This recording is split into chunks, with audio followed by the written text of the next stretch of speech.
தெரியணும். என் பேர் வந்து கதிர்வேலு, விவசாய சங்கத்தினுடைய மாவட்ட துணைத் தலைவராக இருக்கிறேன். இந்த கிராமத்தில் வந்து விவசாயிங்க வந்து நிறைய பேர் வந்து ஒரு 100-120 ஏக்கர் விவசாயம் பண்ணுறாங்க.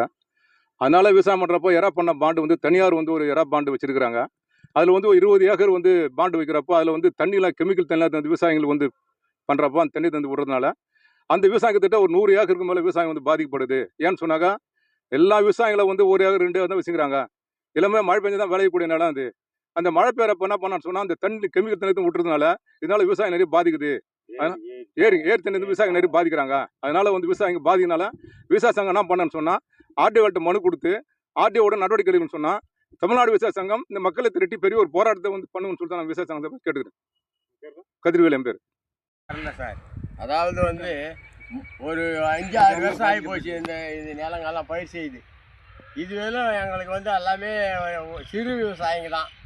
2 ஏக்கர் 1 ஏக்கரு 4 ஏக்கர் அப்படி வச்சுருக்கிற விவசாயிங்க பாதிக்கப்பட்டு இப்போ எந்த ஒரு இதுவும் இல்லாத ரொம்ப சாப்பாட்டுக்கு ரொம்ப கஷ்டப்படுறோம் நாங்கள். இதை வந்து மேலும் நீங்கள் இதுக்கு உண்டான நடவடிக்கை எடுத்து 3 முறை எங்களுக்கு அதிகாரிகளுக்கும் கொடுத்துருக்கோம். கலெக்டராண்டேருந்து ஆர்டிஓ தாசில்தார் பிடிஓ ஆண்டேருந்து இபி ஆண்டேருந்து கொடுத்துருக்குறோம். இதுவெல்லாம் அவங்க எந்த ஒரு நடவடிக்கையும் எடுக்கலை.